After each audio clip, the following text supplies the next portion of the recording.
How we doing tonight? Good? Hell yeah. Fuck yeah.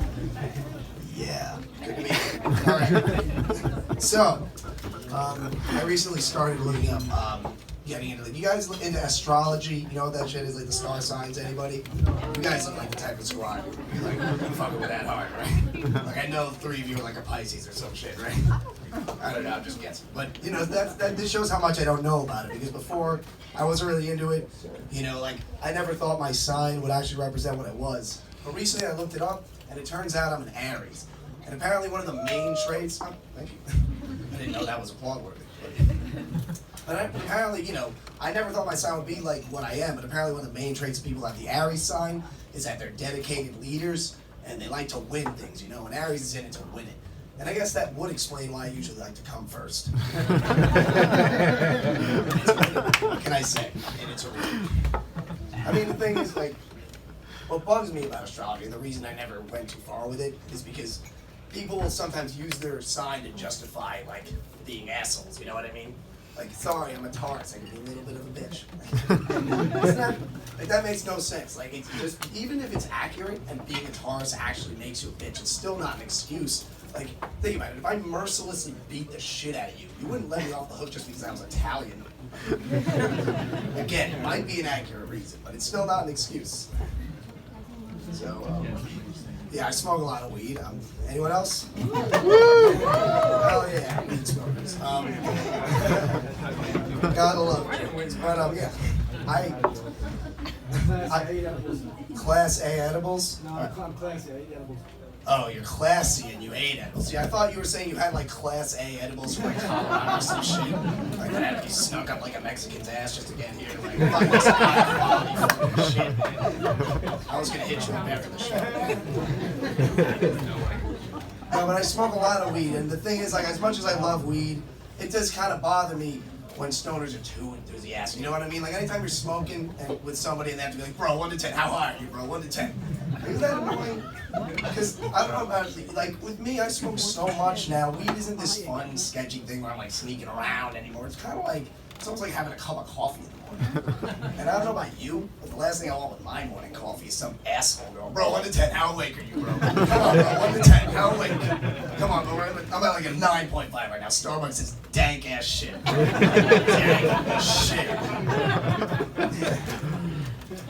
But, you know, I used to think I was addicted. Like, I really used to think I was like a weed addict, but I realized recently that I'm actually just addicted to high masturbation, which is different. You know, getting high is great, and coming is great, but getting high and then coming.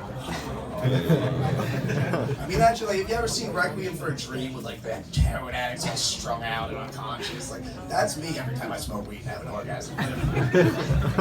And people will call me out. People will call me out for that. They're like, Tom, you know, I don't understand that. Like, you say you're just addicted to high masturbation, but I've seen you, man. You're high like 90% of every single day. How's it possible, like, that you're just addicted? If it seems like if you're just addicted to high masturbation, you'd only need to be high during the times you want to jerk off. And to that I say, exactly. Pretty much just answered your own question. I don't have to do any work for you there. But I graduated college recently. I was an hey, don't applaud. I was an English major. Yeah.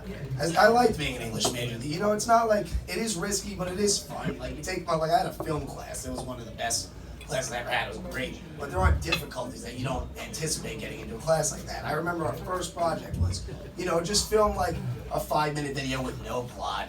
And that's exactly what I did. I just filmed something quick in my room. But then when I screened it, you know, stupid me, I realized I forgot to put all my weed shit away when I made the video. So, you know, it was me with like a bong and like rolled joints in the background and shit. And then people got really offended. You know, like, I didn't understand, like, not just the teacher, even the students were like upset with me for it. Like, I didn't think it, I don't get it. I didn't think some weed shit could ruin a perfectly good snuff film. Like, it took me like 3 weeks to dispose of all those bodies, man. I should have at least gotten a fucking C. But yeah, you know, you learn things as an English major. What, did I lose you guys? Did that last body disposal joke turn you the wrong way? I'll change it up a little. I'm talking about what I learned, because I learned a lot as an English major, you know? And one thing I learned is how to see when people are just full of shit, you know what I mean? Like, people will say things and try to sound smart, but they don't actually know what they're saying, and then they sound like idiots. Like the other day, my friend was talking to me, and he's like, you know, man, I kind of feel like I'm sort of an extroverted introvert. Do you know what those words mean? Because I don't think you could, because those are opposite. You know, you can't be an extroverted introvert. It's a contradiction. It's like saying, oh, like I'm a progressive, like ignorant person, or I'm a spiritual atheist, or I'm an intelligent BuzzFeed writer. It just doesn't, you can't flip it in any possible way. It doesn't work out. It's just no possible way that it makes any kind of sense. But, you know, what else about me? I was heavily into transgender porn when I was 12. Explains so much. I just want to get to know you guys. I want you to know me. But yeah, I was heavily into it. I still like it, but I was heavily into it as a kid. And like, the thing is, and I just want to say, that this doesn't matter at all, but there is a sort of debate going on about whether or not it's gay for a straight man to admit to enjoying transgender porn. I feel like I should weigh in because I don't necessarily think it was gay for me as a kid. But here's why. Okay, because I didn't really know what transgender people were like. I didn't know they were just biological males who had like plastic surgery and, you know, took some hormones and stuff. I thought they were females who had penises surgically attached to their bodies so they could make transgender porn. You see what I'm saying? Like, I thought that was the point of the transition.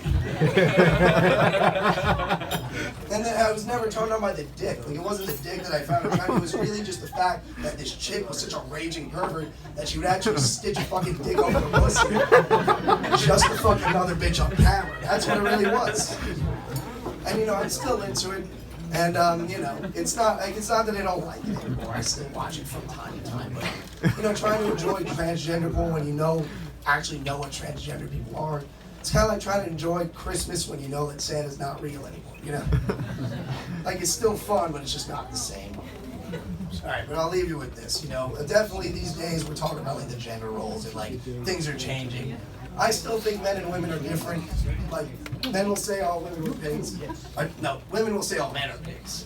Which, you know, that's definitely true to an extent. I agree with you guys. But I just think you don't really understand a man's mentality. Like, if recent history has shown us anything, it's that no man, no matter how powerful you are, can just take your penis out in front of any girl in any situation. But if you're a chick and you want to whip out your pussy, as long as you're a soft 7, I'm game. Like, we can literally be anywhere. We can be in Barnes and Noble. If you whip out your fucking pussy, you'll be like, fuck it, the philosophy section open, I'm down. The only people in there are going to be voluntary celibates anyway. I'm Tom Crescenzo. Thanks so much, guys. Give it up for your host.